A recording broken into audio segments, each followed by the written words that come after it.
ব্যাঙের ছাতার মতো বিশ্বব্যাপী গজিয়ে উঠেছে নানা রকম ফ্রাঞ্চাইজি ক্রিকেট আসর, আর এদের অনেকেরই মান নিয়ে আছে সংশয়। এই তালিকায় ওপরের দিকেই থাকবে গ্লোবাল টি-20 লিগ। কানাডার এই আসর তো এবার আইসিসির নিয়ম নীতিকেই বুড়ো আঙুল দেখালো। আজব সব নিয়ম আবিষ্কার করলো, সেই নিয়ম মুহূর্তের মধ্যেই পাল্টেও ফেলল। যেন এক সার্কাস চলছে, আর ভিনদেশি সেই সার্কাসের রিংমাস্টার সাকিব আল হাসান। একই সাথে বর্ণবাদ, কাট অফ টাইমে বাউন্ডারি ছোট করা, এমন সব গুরুতর অভিযোগও পাওয়া গেছে লিগটির বিরুদ্ধে। এবার সেই সার্কাসের অন্দরমহলে প্রবেশ করা যাক। আবহাওয়াজনিত কারণে প্রথম কোয়ালিফায়ার বাতিল হয়।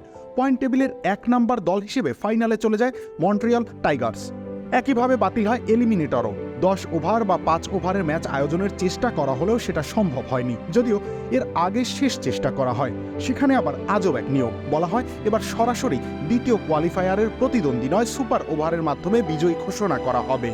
সাকিব বাংলা টাইগার্স মিসিসাউগার অধিনায়ক মাতৃভূমির ঘোরতর দুর্যোগে টু শব্দ না ঝামেলা তো দাগ হয় কিভাবে? এই যে ভাবি, দাগও যাবে রাগও যাবে, নিন চাকা সুপার হোয়াইট। করলেও এবার তিনি প্রতিবাদী।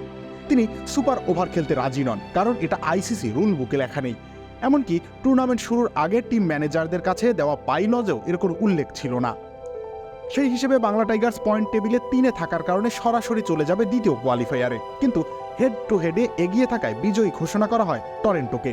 সাকিব তখন আবারও কথা বলতে যান ম্যাচ অফিসিয়ালদের সাথে, তারা সাকিবের কথা শোনেননি। রাতে টিম হোটেল থেকে যোগাযোগ করা হয় ক্রিকেট কানাডার সাথে। তারা বাংলা টাইগার্সকে পরদিন মাঠে আসতে বলেন। বলা হয় এলিমিনেটর হবে, তবে সেটা 10 ওভারের ম্যাচ। এই সিদ্ধান্তে সন্তুষ্ট ছিলেন সাকিবরা। কিন্তু এখানেই শেষ নয়। ক্রিকেট কানাডার নির্দেশেও মন গলেনি আয়োজকদের। ম্যাচ শুরুর 1 ঘন্টা আগে বলা হয় Bangla Tigers eliminated. Head to হেডে টরেন্টো জয়ী হয়, তারা গেছে দ্বিতীয় কোয়ালিফায়ারে। ইতোমধ্যেই দ্বিতীয় কোয়ালিফায়ার জিতে ফাইনালও চলে গেছে টরেন্টো ন্যাশনালস। এই অবস্থায় দলের প্রধান নির্বাহী জাফির ইয়াসিন চৌধুরী আয়োজকদের বিরুদ্ধে 2টি মামলা করার হুমকিও দিয়েছেন। তিনি বলেন, আমরা আইসিসি ও ক্রিকেট কানাডার কাছে অভিযোগ করব, তাদের বিরুদ্ধে লিগ্যাল অ্যাকশন নেওয়া হবে। প্রথমত, তারা খেলাটির কোনো নিয়ম নীতির তোয়াক্কা করেননি। দ্বিতীয়ত, আমাদের মানহানি করেছে। আমাদের সাথে তাদের 20 বছরের চুক্তি। এই ম্যানেজমেন্ট না পাল্টালে এই লিগে আমরা আর ফিরব না। রবিউল ইসলাম রনি, খেলা 71।